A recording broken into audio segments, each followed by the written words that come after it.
I've always been known as that party starter, the turn-up king. And I ain't gonna lie, your boy, I'm a whole vibe out here. And because of that, I've been able to create connections and maintain friendships with some dope people. The barbershop has always been a place where entertaining and educational dialogue takes place. I've been a part of some epic conversations and some full-blown arguments in the shop. So I figured, why not bring some of those conversations to life? So in the words of the legendary Snoop, give me the microphone first, because this is nothing but an thang.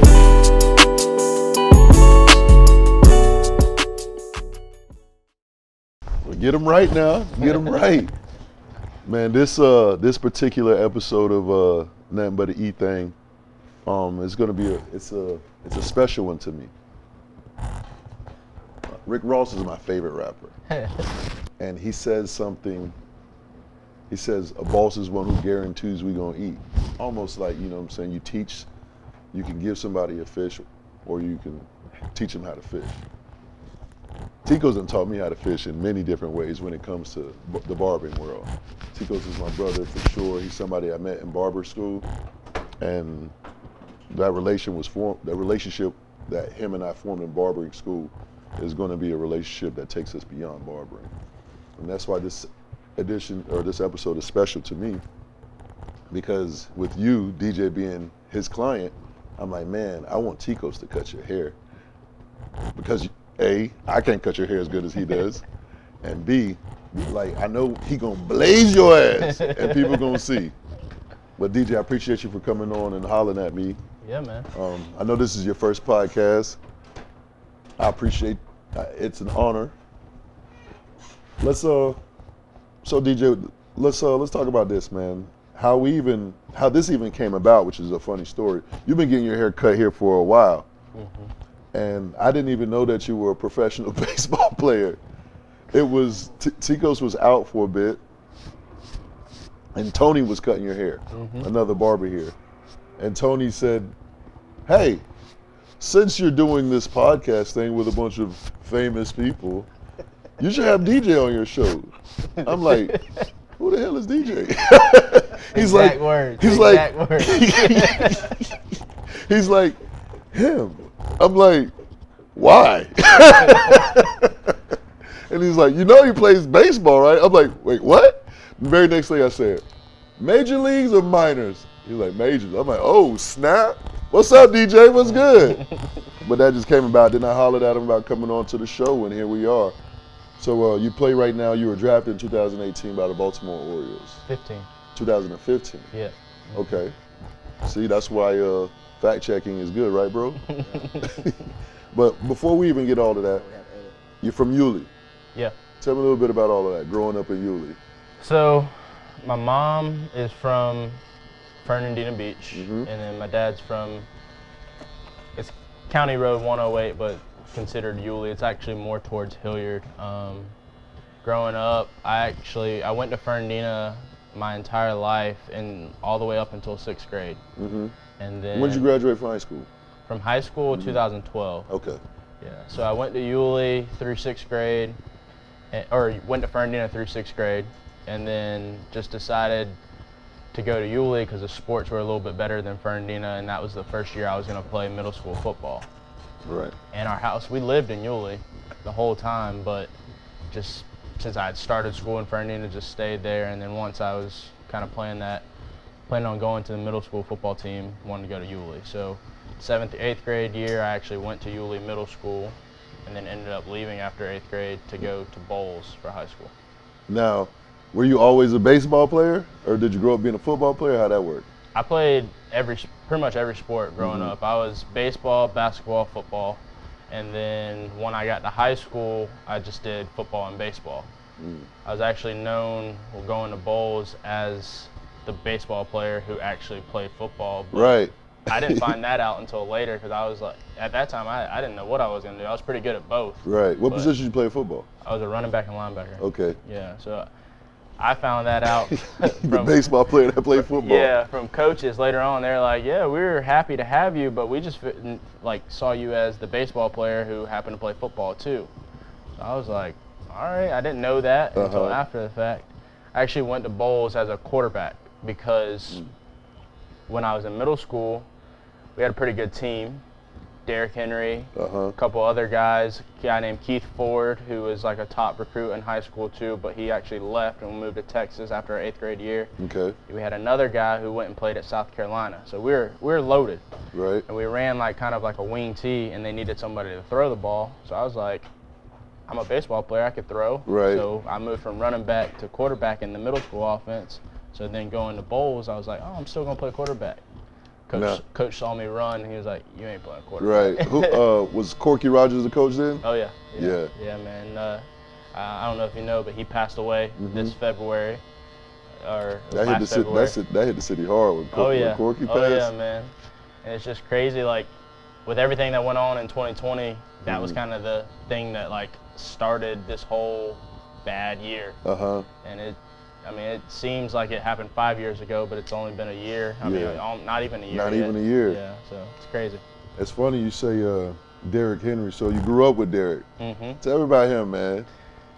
Man. I seen him in the club. He's a monster, bro. Yeah, like man. a linebacker. Yeah, everyone sees how big he is, running the ball, whatever now, but he's been that way since we were little, bro. Mm-hmm. He's always been the big kid. And like I said, like going into middle school, we had all these guys who could run the ball. We were all running backs. I moved to quarterback. He got hurt early in the year, so he's a year younger than me. Mm-hmm. I was 8th grade, he was in 7th. He got hurt like early in the year and kind of didn't really play a whole lot that year just because he was suffering an injury. And then after I left to go to high school, I came back and watched a few games of theirs when he was in 8th grade, and it was like, dog, what'd you do? Eat the weights? Because like he's always been bigger than everybody, right. like just tall and size-wise. But I think he started dedicating himself to the weight room, and it was just like with that injury, he didn't want that to happen no more. So right. kind of dedicated. And I hadn't seen him since I left for school, and I came back for a game, and I was like, bro, you done took it to a whole nother right. level. But he's always been that guy who kind of can dominate games, and he gets better as games go along. Man, you still have a relationship with him? Oh yeah, we talk all the time. Just subtle. Like this year when I was kind of doing my thing, he would text me like, "Bro, you hit another home run. You hit another home run," and I was like, "Yeah, man. Like, just appreciate you like reaching out or whatever." Right. And like it's still that way with me. Like after his games and stuff. Everyone sees he's going off, but I just hit him with the crown because he knows what it means. Right. Everybody knows he's the king, and he's always much respect. Like that's what's up, man. Feelings mutual between us.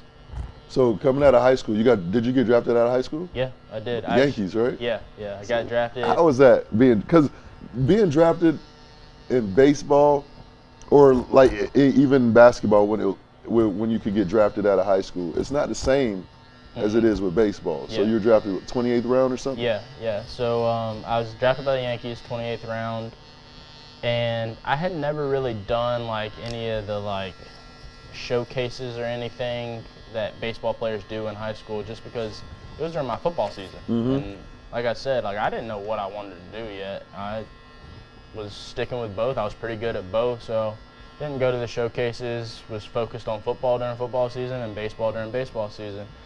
So kind of got overlooked a little bit in high school, and I knew that like it was going to take a certain draft pick, like a certain place for me to forego going to college. My dad did the whole thing of foregoing college. And your dad played ball too? Yeah, he was drafted in the 13th round in '93.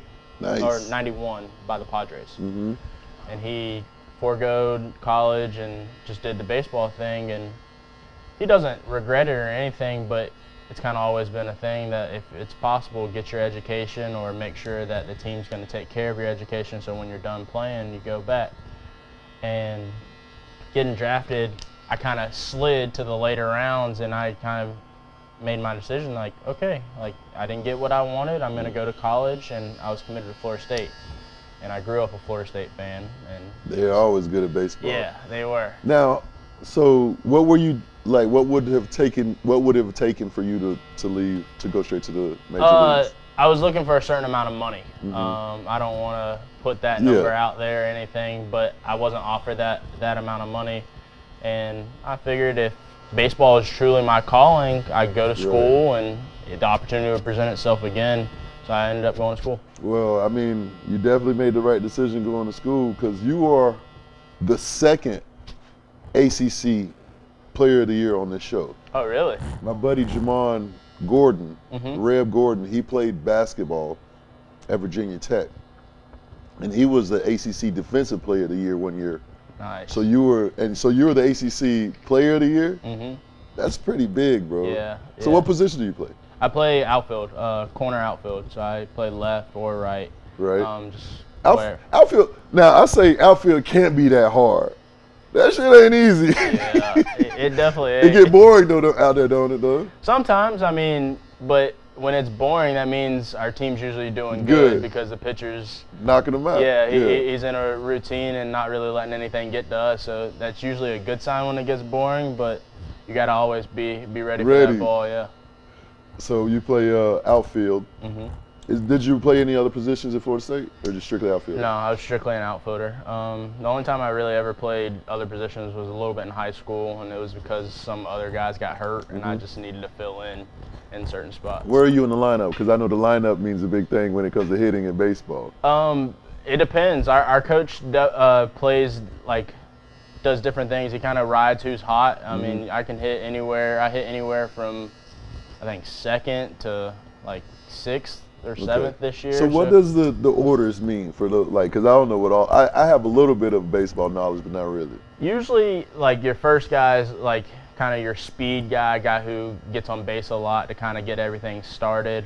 Second usually is kind of the same type of thing, but you can see a little bit more power out of those guys. And then 3, 4, 5 are usually your big sticks, and then kind of spread it out a little bit after that. But different coaches have different philosophies of how they want to set their lineup. It just depends on who you're playing for. Growing up, did you have who was your favorite baseball player? Because everybody in the hood loved Ken Griffey Jr. Yeah. Everybody in the hood loved Ken Griffey. Yeah. His unorthodox style and all of that. For sure. I mean, definitely Griffey was one of them, but kind of my whole age group of growing up, I was a Derek Jeter fan, man. He did everything right.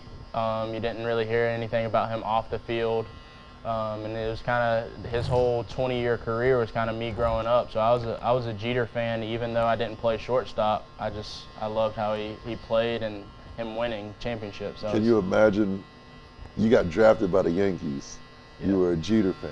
Oh yeah. Oh man, how hard was it not, or was it no, that ain't enough? No, it was tough. We talked or whatever, and I actually ended up leaving to go to school a little bit early to start summer classes. And at that time, you could still talk to the player. Even though I haven't signed, I could still potentially sign as long as the actual school year hadn't started. And I got one last phone call from them, and they upped their offer significantly, but I was already on campus and everything, and I was you got a taste of that campus. Yeah, and I loved Florida State. Like I said, I grew up a fan, and I knew the Yankees were at the time my favorite team, but I was already there, and I had made a commitment to the school, so I was going to stay. That's commendable of you, because at the end of the day, it is a business. It is. But I mean, you played the right cards. So you went to Florida State. You played how many years? 3 years. You played 3 years at Florida State. Yeah.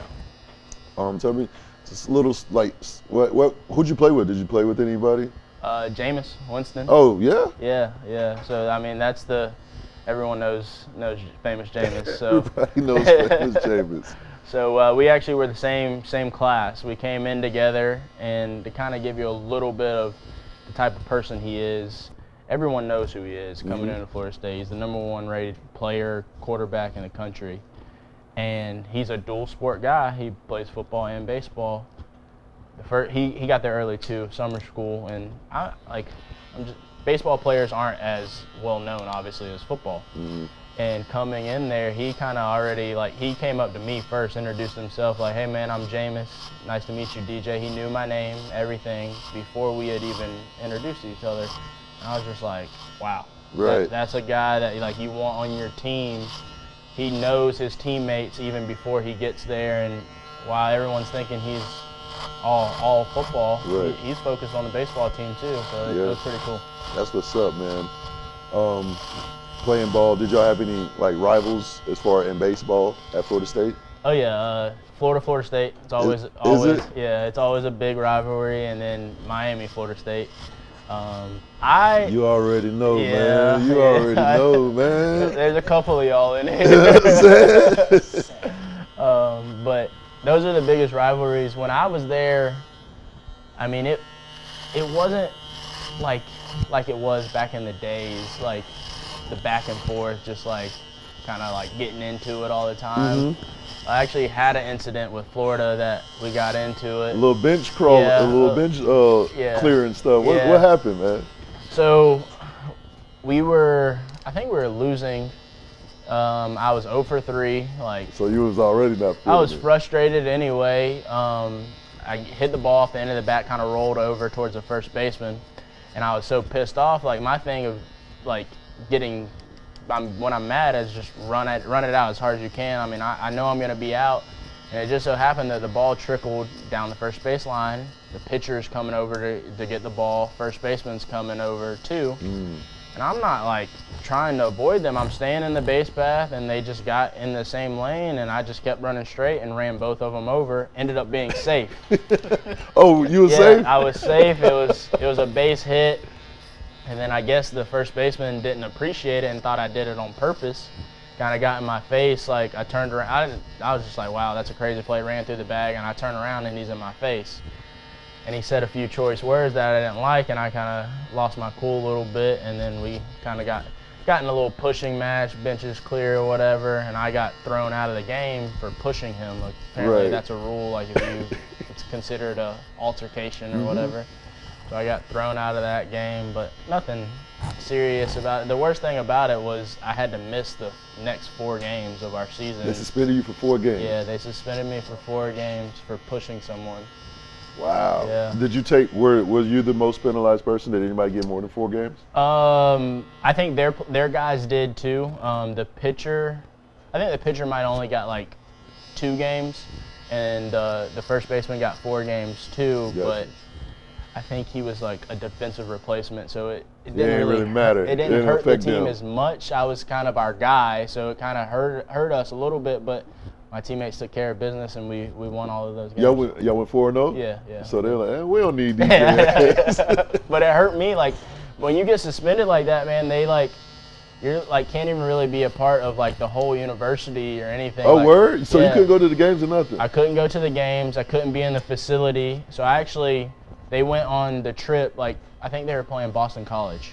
Went on the trip, and I came home back to Jacksonville so I could hit and like train and stuff here because I wasn't allowed into the facility. Dang, that's crazy. So I didn't want to like get rusty or anything, so I came home. And with college baseball, y'all, whenever, for instance, y'all play Florida, y'all go to Gainesville, y'all play them in games of 3s, right? Y'all play them in 3s? Usually, but because of Florida being our rival and they're not in the ACC, we play them 3 games, but they're all at different sites. We play 1 in Gainesville, 1 in Tallahassee, and then 1 in Jacksonville. Right. And the one where I got in the altercation was Here? Here in Jacksonville. Oh, that's why you were so frustrated. Yeah, man. Yeah. Oh, man. I have all these people here like to watch me play and stuff, and then this happens and we're losing or whatever. Well, you put on a show for that. Yeah. It's funny. I actually got a call from my football coaches after, and it was like, if you really wanted to hit him, he would have been in like the fourth deck of the stadium just because my football background or whatever. Right. I was just like, it just sucks. I had to miss the game. Do you have a memorable, like a home run that you hit while you were in college? Like which home run meant the most to you, or which hit means the most? Which hit? There's not one. I mean, I got like certain memories that like I always remember. There's not one that like super stands out. Like I remember my first home run at Florida State. It was a walk-off. Oh, walk-off Tater? Yeah, the first weekend of my freshman year, we were playing Rhode Island. And walk-off is basically ends the game. Yeah. We were going into the last inning, and they had told us like because when you play those teams from kind of up north, they have a certain time where the last game they gotta be out of there to get to the airport. Really? Because it's not like private like flights or anything. They gotta make sure they make their flight. So they told us it's like, hey, this is gonna be the last inning no matter what. And I came up. Boom! It was gonna be the last inning regardless. Got a good pitch and hit it out, man. That's what's up, man. That is what's up. Yeah.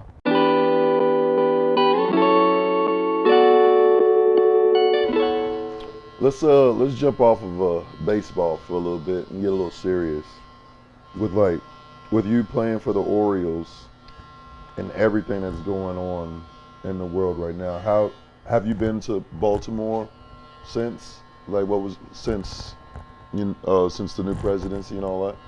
I haven't been back up there since this season. But the cool thing about our coaching staff and this year with everything like that has gone on, they've jumped out in front of it, man. And like we've had, I know every team, I'm pretty sure every team in the league has had the conversations, but our head coach our manager has gone like above and beyond, like to sit down, have the conversations, and just kind of learn from us of kind of what's going on, and has been very upfront with us of just like creating the conversation, wanting to know more, and kind of the things that us as African Americans are going through, because he's not an African American, and he wants to learn, and he was really, really good about it. That's what's up, man. Has there been like a moment, like a teachable moment that you can remember that you've kind of had to learn from and teach? We had a conversation early on with our teammates, like with everybody, and just the moments that like we took away from it is just the fact that like us as teammates, we all love each other, and everyone just sees us as these baseball players, but just kind of trying to show them the outside part of the world of just when we take this jersey off, people don't see us as baseball players anymore. They kind of see us for our skin color, and sometimes not necessarily me, because I'm light skinned. Right. People don't really know that I'm black unless they either see my hair, or that's about it. Right. Like other than that, they don't really know. So just kind of giving them my perspective of seeing both sides of it. I have a white mother and I have a black dad, and just kind of how my life was growing up, that you had certain people that didn't like it. I mean, a biracial baby or biracial kids, that they had to deal with this stuff, but they didn't never put that negativity in my head. But they also taught me, like, you got to be careful sometimes. Like, I grew up in a very small town of Yulee where people don't really see race there. Right. And you got black guys walking around in camo. That's normal in Yulee. And there's bigger cities, and you gotta kind of see that, and just kind of understand that people aren't gonna always like you for what you look like. It's crazy that in 2021 you would think that this is not what it is. I know. You know, but it is. This is a reality that we have to have these conversations with our teammates and our coworkers and our kids. You know, it's a crazy thing because, you know, I have a 5-year-old son and I have 2 nephews that, you know, I have to have these conversations with them. You know, you can't, there's some things that you can't necessarily do that your friends can do because they can get away with it and you won't, you know, and just having to tell them, and it's because of this your skin color. That's just such a hard conversation, but it's conversations that we have to have. Yeah, and it's funny that you say that. I was actually telling Ticos this earlier, I don't know when it was a couple months ago. I had to have the type of conversation like that with my wife. My wife is white. Okay. And we were like walking down or driving down the road or something, and we saw a lady like holding a sign, and it said "Stop effing killing black people." And the lady was white, and my wife just kind of didn't understand. She understood obviously everything that's going on, but she kind of raised the question of like, I wonder why she's just standing out there doing that right now by herself. The lady's by herself.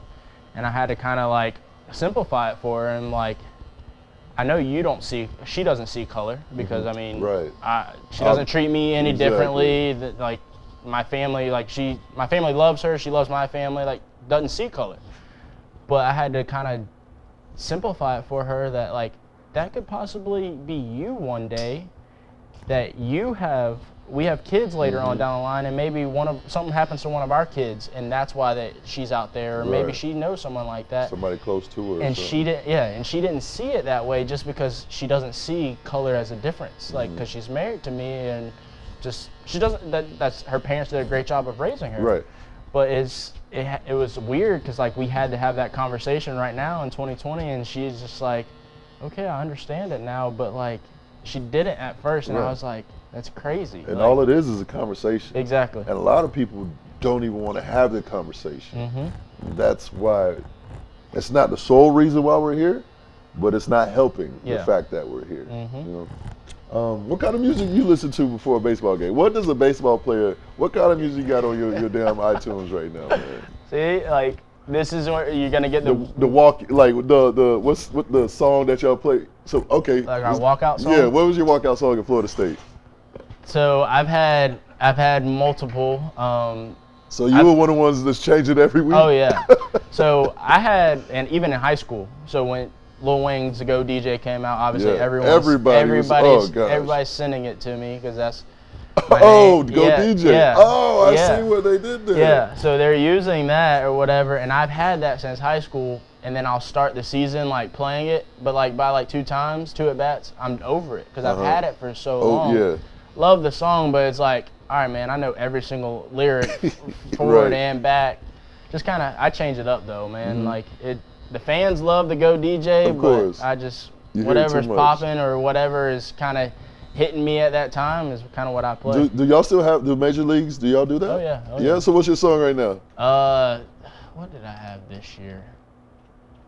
Honestly, I don't even, I change it up so much, I honestly couldn't even tell you. I didn't know that they were still doing that. Yeah, That's what's up. We do. It was a little weird this year without fans. Like, you hear the song and it's like even more echoed because it's an empty stadium or whatever, but I change it up. Now, this is something that I had to learn about, man. The old bat flip, and it's disrespectful. It used to be. So what's up with that, man? So, I mean, obviously, as times change or whatever, old school players they see it as a sign of disrespect. Why? I don't know. I don't get it. Like you hit a homer. I mean, I guess because there's codes of unwritten rules of baseball.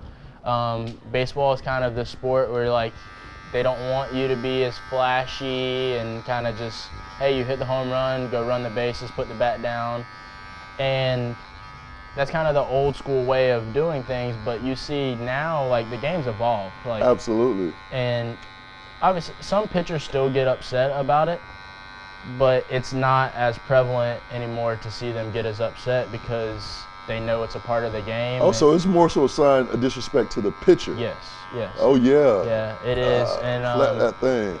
But you see pitchers now, like, they strike you out and they do little shimmies and stuff on the mound too. So that can't feel good either. It doesn't. Like as a hitter, you absolutely hate it. And I think that's kind of why the bat flip is kind of more prevalent these days, is because you don't want to get, like, you want to show that like you're standing up for yourself, and they might have got you that time, but you got them this time. But you see it now a lot of times, like guys will bat flip and kind of like scream and get excited towards their team, their dugout, just to kind of get them going and stuff. And it's not really frowned upon as much now. Yeah. Have you hit a grand slam before? Yeah, I have. Trying to think when my last one was. Oh gosh, you've hit multiple. Oh yeah, I've hit a few.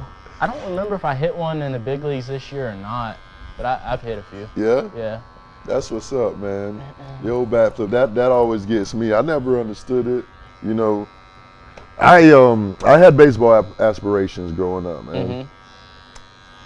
But whenever you are standing at that plate and that pitcher throws that ball from that mound like 70, 80 miles an hour, it takes a different type of man to stand up there at that plate, man. 70, 80, man. Yes, this is back when I was in like junior high school. Yeah. I can't imagine high school, college, and the pros, like 100 miles an hour. Man, that's normal now, man. Man. That's normal. So what is it like to hit a tater like in the major leagues, you know, off that wooden bat? It got to hit the sweet spot. Yeah.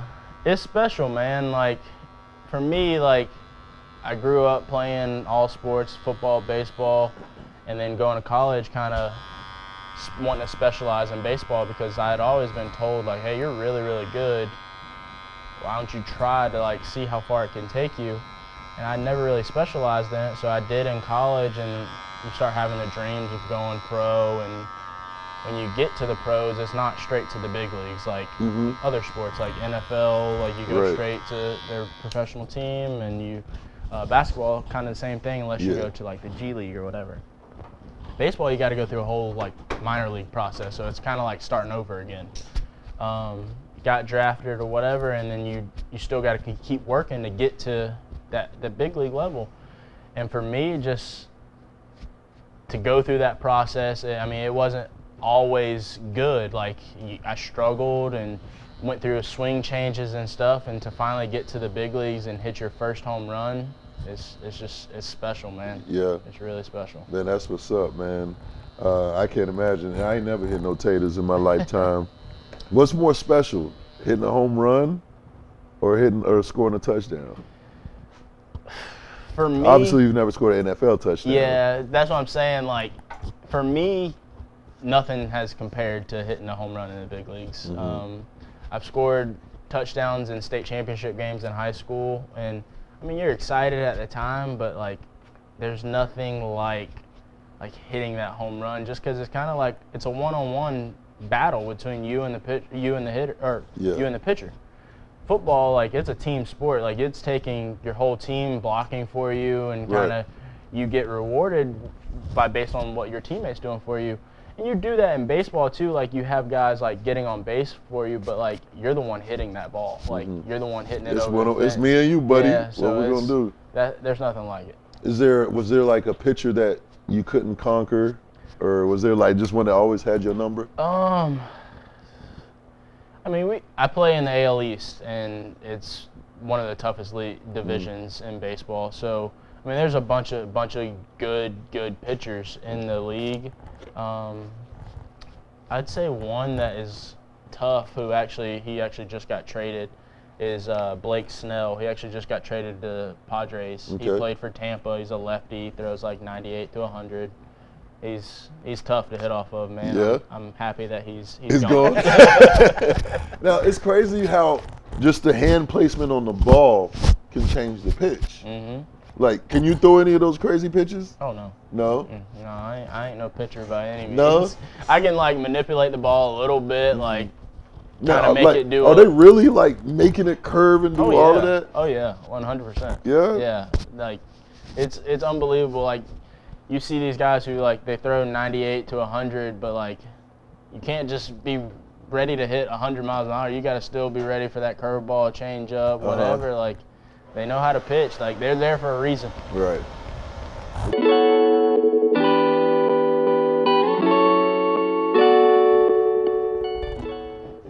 So, bro, tell me about draft day, when you got drafted by the Baltimore Orioles. Like, take me through that day. That day... Do baseball players hold draft parties like football players and basketball players? So, you have like projections or whatever, like where everyone's anticipating you going. I had been projected to be a first rounder since the beginning of my junior year, or probably since the end of my sophomore year, all the way throughout my junior year. And you can get drafted after your junior year. Right. So, I had been projected top 5 rounds out of high school too, so it was weird for me. Like, I had been projected out of high school top 5 rounds, and I had been everyone saying I'm a first rounder out of college, but I knew I dropped to the 28th round. So it was like everyone wants to have a party and everything, but I'm like in the back of my head like, well, please don't happen again. You know what I'm saying? But we actually did have a party at my wife's parents' house. They live on like a farm and everything, and kind of everybody, like my family, her family, coaches and stuff came. Teammates from Tallahassee drove from Tallahassee to Jacksonville to hang out. That day for me, it was the longest but shortest day of my life, bro. And So we had the party, the draft. It doesn't come on until like 7:30, 8 o'clock. I didn't even know baseball had a draft. I ain't even gonna lie. Yeah. Like, I didn't know it was televised. Yeah, so it was late, and each pick is like, they take like 5 minutes, like have like 5 minutes to make their pick or whatever. Or I don't know exactly the time, and it seemed like everybody was using up their whole time. So Right. that day I went to the mall, whatever, got some clothes, like an outfit to wear for it and everything. And my wife, or at the time she was my girlfriend, but her family kind of took care of everything, set up a big TV and got food ready, cooked everything, and I pretty much just had to show up. Right. So that day's going on, I'm sitting there, and apparently my dad had been actually talking to the area scout from the Orioles the whole time, and he was like, hey man, if he gets to 25, we're taking him. But in the first round? Yeah. Everyone else thought I was going to either New York again or either Oakland. They had New York had the 16th pick, and the A's had the 20th pick. And did you have a preference, or did you care at that no, point? I really didn't have a preference at all. Did not. I met with pretty much every team my junior year before the season started. Kind of just, they do like questionnaires, kind of like see how you are physically, like what's going on with you, ask you questions and stuff. And I honestly did not remember meeting with Baltimore. I didn't, but I remembered them being at multiple games. We played at Georgia earlier in the season. I remember this area scout being there, talking to my dad, but never really kind of put two and two together. And so when I didn't get picked by New York again at 16, it was like, oh no, here we go again. Like, I started kind of panicking. And my dad knows me better than anybody, and he could see that, but he didn't want to say anything or anything, but he had been talking to the area scout the whole time, like texting him. He knew. Yeah, and he was like, hey, if he gets to 25, we're taking him. So I think after pick 20, when I didn't get taken, I kind of walked outside just to kind of like cool off a little bit, just because I was like, this can't be happening again. Came back in a couple picks later, and like I think it was like 2 picks before Baltimore. And my dad, like before the pick even happened, he just showed me a text, and it was like all the smiley face emojis. I couldn't even like read who it was, and all of a sudden it was like, Baltimore's pick's in. Like, commissioner's walking out, and it said 25th pick, Baltimore Oriels take DJ Stewart, and bro, everybody went crazy, and I cried like a baby. Absolutely, man. Absolutely, man. Well I cried like a baby. I had my little brother in my hand. Me and him are super, super close. And how's your little brother? He's 14 right now. He's actually at Bowles now. Oh yeah? Yeah. How old was he when you got drafted? 15, so 5 years ago, he was 8, 9, 8 or 9 years old. So it was just cool to kind of share that moment with him, my whole family and everybody. It was crazy, but to hear him actually say it was like, whew. Yeah, it's a relief. Yeah, it was a relief, and then the day didn't stop because I was getting phone calls from everybody, and I wasn't done answering texts and phone calls until like the next day, and then I had to get out of there like a week later. So I was just, oh, they didn't fly you out immediately? No. So with baseball, like they want you to start playing. So like their short season team hadn't started playing yet, where they send you. So they're like, just keep training and everything at home. We'll be in contact. Like, they had drafted me, but like my contract and everything wasn't finalized. So they were going through the whole details, my agent and all that. And once all that was settled, a week or 2 later, I think, then I flew out to sign my actual contract in Baltimore, go to a game, and then my journey was off after that. You met Cal Ripken yet? Oh yeah. I met him. So his our short season, like the first place you go is actually his team. He owns that team. It's in Aberdeen, Maryland, which is only like 25 minutes from Baltimore, and he's from there. So I met him like one of the first 5 games or something. It was just like, holy crap! Like, it's Cal Ripken. I'm meeting him in person, but I actually had already like done my research and everything about Baltimore, because like, I mean, you get super excited obviously when you first get drafted. It's like Right. you're thinking like, oh, like what's gonna happen? Like you're like, what number you think I'm gonna be or whatever. I knew right away once I got to the big leagues I wasn't getting 8 because that was Cal Right. and it's retired, and that's what I wore in college. So I was like, Oh, you wore 8 in college? Yeah. Oh, you already knew you wasn't getting 8. I know. So it was like whatever, but like it was super cool meeting him and everything. He's like, welcome to the family and go get it. What made you wear 8? So I wore 8 because Like I love little facts like this. This one's cool. This one you're gonna like this one. Just how everything kind of came full circle. Mm-hmm. So I committed to Florida State as a sophomore in high school. Committed super early. Was one of the first ones in our class. And so once I was committed, I was going there all the time, take like little unofficial visits, watch them play and stuff. And a guy that I got really close to, his name's Devin Travis, played second base for him. Ended up playing professional as well with Detroit and Toronto, the Blue Jays. Got real close with him, like thinking like we might play together because my freshman year would have been his senior year. But he actually ended up leaving, got drafted after his junior year, and like was like he's gonna leave, start his professional career. So when he left, we had all talked about getting that 1 year of playing together or whatever. He left, he wore 8. And I texted him, I was like, hey man, you mind if I wear 8 since you're not gonna be here? And he was like, I would love that for you if you wore it.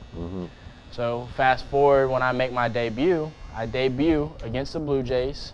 Or no, I didn't debut against the Blue Jays. I debuted against the Oakland Athletics. Didn't get my first hit until we played the Blue Jays, and he was playing second base. I hit it over his head. That's what's up, Yeah, man. so it kind of, to go full circle, like, Now, because I know y'all baseball, y'all can aim where y'all want the ball dropped and all that.